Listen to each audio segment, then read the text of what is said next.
अस्सलाम वालेकुम। आप देख रहे हैं फार्मा गाइड विद डॉक्टर अदीना असलम। उम्मीद है आप सब खैरियत से होंगे। आज मैं डिस्कस करूंगी डाइजेस्टिव सिस्टम की हेल्थ को, एक हेल्दी गट सिस्टम को।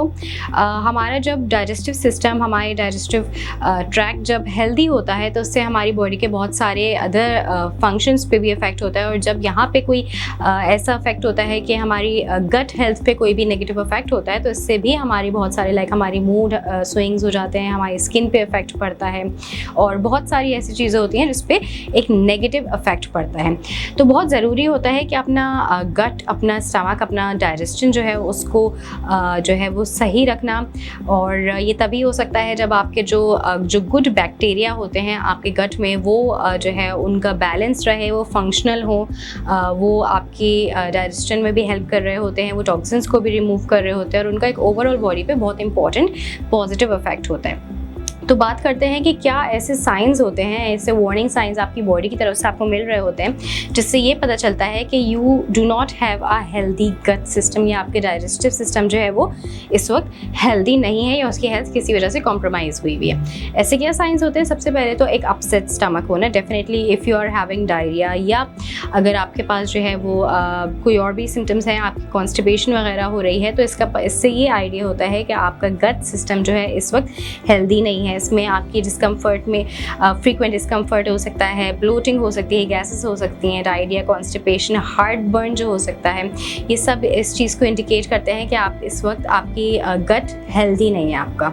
उसके अलावा आता है if you are feeling tired, more tired, ज़्यादा से ज़्यादा आपको फटीग हो रहा है, थकन हो रही है। क्रॉनिक फटीग जो होता है वो आपकी इम्बैलेंसेस की वजह से होता है। जब आपके जो गट के बैक्टीरिया होता है उसमें इम्बैलेंस होता है तो इसकी वजह से बहुत ज़्यादा फटीग देखने में आता है। उसके अलावा और जिनको फटीग होता है उनमें यूजुअली IBS भी होता है जो कि इरिटेबल बोवल सिंड्रोम होता है। उसके अलावा स्लीपिंग इश्यूज़ होते हैं। ये हमें याद रखना चाहिए कि एक साइकिल होती है, when you are not sleeping properly, when you are sleep deprived, तो इससे आपकी गट हेल्थ पे इफेक्ट होता है।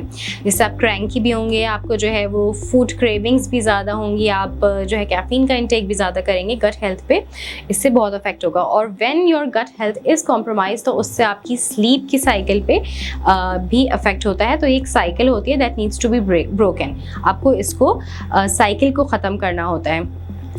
जो एक गट अनहेल्दी, जैसे मैंने कहा कि वो एक इंसोम्निया कॉज करता है। आपके जो बॉडी का जो सेरोटोनिन होता है जो कि आपके मूड और स्लीप को अफेक्ट करता है वो आपके गट में प्रोड्यूस हो रहा होता है। तो इसलिए बहुत ज़्यादा ज़रूरी होता है कि अगर आपकी जो है बैक्टीरिया जो गट का है उसमें इन्फ्लेमेशन है तो ये उसको भी आपके सेरोटोनिन को भी अफेक्ट करेगा। इसकी वजह से ओवरऑल आपके मूड स्विंग्स आएंगे और स्लीप में आपके अफेक्ट पड़ेगा। उसके अलावा आप जो है अगर किसी भी एक फूड को, किसी भी एक टाइप के फूड से इंटॉलरेंट हैं, यानी वो फूड आप जो है वो नहीं ले पा रहे हैं किसी भी वजह से, तो डेफिनेटली इट मीन्स कि आपके अगेन या तो आपका जो है वो बैलेंस नहीं है, जो आपके गट के बैक्टीरियाज हैं वो आउट ऑफ बैलेंस हुए हुए हैं। तो बहुत ज़रूरी होता है कि उनको इन बैलेंस रखा जाए। इसकी वजह से भी नॉज़िया, डायरिया वगैरह बहुत कॉमन हो जाता है। अगर आपको एक्सट्रीम फूड क्रेविंग्स हो रही हैं स्पेशली शुगर की, तो इसका मतलब ये होता है कि आपकी जो है अगेन वही बात है कि there is some affect, there is something wrong with your gut. ये जो है अगर आप बहुत ज़्यादा शुगर आइटम्स लेते हैं तो इसकी वजह से भी जो आपका जो बैड बैक्टीरियाज होते हैं वो आपके गट में बहुत ज़्यादा प्रोड्यूस हो जाते हैं। और जब आप हाई अमाउंट्स ऑफ शुगर लेते हैं तो इससे आपकी इन्फ्लेमेशन होती है बॉडी में और इससे जो है बहुत सारी डिजीज़ हो सकती हैं। उसके अलावा अगर आपका अनइंटेंशनल वेट गेन या वेट लॉस हो रहा है, अगर आपके इम्बैलेंस होता है तो बॉडी जो है स्ट्रगल करती है न्यूट्रिएंट्स को एब्जॉर्ब करने में, फैट्स को स्टोर करने में और आपके जो ब्लड शुगर है उसको रेगुलेट करने में, जिसकी वजह से बहुत फ्लक्चुएशंस आ सकती हैं आपके वेट में। स्किन इरिटेशंस अगर होती हैं, ये बहुत कॉमन सी बात होती है कि अगर आपकी डाइजेशन सही होती है तो उसकी स्किन पे भी बहुत आपका पॉजिटिव इफेक्ट होता है। वाइल अगर कोई डाइजेस्टिव ट्रैक्ट में आपके इशू होता है तो स्किन पे उसका एक रिजल्ट सामने आता है, एक्नी हो जाती है, बहुत सारे लोगों को एक्जिमा हो जाता है, सोरियासिस हो जाता है। तो जिन लोगों का अगर आप फिर उसकी ट्रीटमेंट करते हैं और आपका जब डाइजेशन जो है वो हेल्दी हो जाती है, डाइजेस्टिव सिस्टम आपका हेल्दी हो जाता है, तो उसी के साथ साथ ऑटोमेटिकली आपकी स्किन पे भी एक पॉजिटिव इफेक्ट नज़र आता है। माइग्रेन्स होना, माइग्रेन्स अगर आपको फ्रिक्वेंटली होते हैं specially with nausea and vomiting, तो दैट मीन्स के there is something wrong with the gut health.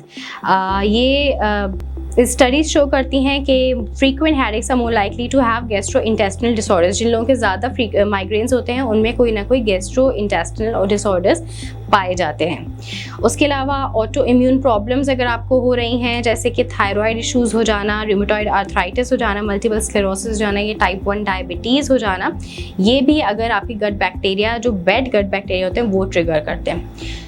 Mood swings होना, जैसे मैंने सेरोटोनिन का जिक्र किया, उसके अलावा गट प्रॉब्लम्स होना या इन्फ्लेमेशन होना, उसकी वजह से एंजाइटी भी होती है और सम पीपल में ऑल्सो गोइंग टू डिप्रेशन। तो ये कुछ साइंस होते हैं कि when you are feeling these things, तो हम ज़्यादातर ध्यान नहीं देते, हमें लगता है कि कोई और रीज़न है, हम ये ध्यान नहीं देते कि इसका मोस्ट प्रोबेबल कॉज जो है वो हमारी गट हेल्थ भी हो सकती है, कि अगर हमारी डाइजेशन अच्छी नहीं है, हमारी डाइजेस्टिव सिस्टम किसी भी वजह से कॉम्प्रोमाइज्ड है, तो उसकी वजह से भी मूड स्विंग्स होना, स्किन पे इश्यूज़ आना, आपकी स्लीप जो है उसके इश्यूज़ आना, आपकी टायर्डनेस होना, तो ये उसकी वजह से भी हो सकता है। How can you balance your gut health? आपको क्या करना चाहिए? सबसे पहले तो खाना आपको अच्छा खाना चाहिए, डाइट अच्छी रखनी चाहिए आपको। प्रोसेस्ड फूड जो आपके ऑयली ग्रीसी फूड होते हैं, बहुत ज़्यादा शुगर कंटेंट हाई होता है, उनको अवॉइड करना चाहिए। उसके अलावा प्रोबायोटिक्स अपनी डाइट में ऐड करना बहुत ज़रूरी होता है, या तो आप नेचुरल सोर्स से ले लें, लाइक आप योगर्ट ले लें, या आप वाइटामिन के फॉर्म में ले लें। उसके अलावा स्लोली आराम से खाना च्यू थॉरली करना, बहुत प्रॉपर जो है वो उसको चबाना बहुत ज़रूरी होता है, ताकि आपका खाना प्रॉपरली फुली डाइजेस्ट हो सके और आपकी बॉडी जो है वो सारे न्यूट्रिएंट्स को एब्जॉर्ब कर ले। उसके अलावा जो है जितनी भी आपकी फूड इंटॉलरेंसेस होती हैं, जो भी चीज़ें ऐसी होती हैं कि आपकी बॉडी उसको जो है वो बर्दाश्त नहीं कर पाती, उसको you need to eliminate out.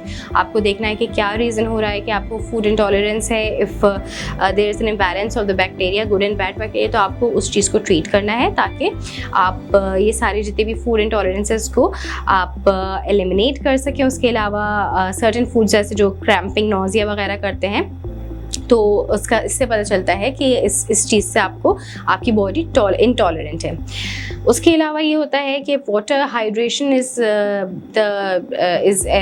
मतलब हाइड्रेशन ये होती है कि आप हर चीज़ के लिए वो बहुत ज़रूरी होती है। आपकी बॉडी का कोई भी पार्ट हो, आपकी कोई भी हेल्थ इशू हो, उसमें हाइड्रेशन करना बहुत ज़रूरी होता है। ये आपकी ओवरऑल हेल्थ के लिए बहुत इंपॉर्टेंट होती है और डाइजेशन में एड करती है आपको।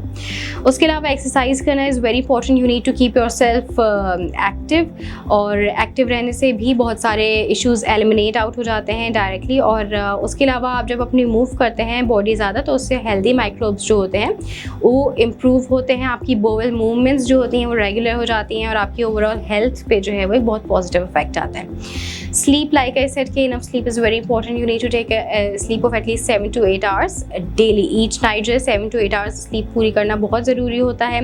ये आपके हार्मोन्स को बैलेंस करती है, और बहुत सारे नेगेटिव इफेक्ट्स जो आपके डाइजेस्टिव सिस्टम पे हो सकते हैं उसको एलिमिनेट आउट करती है।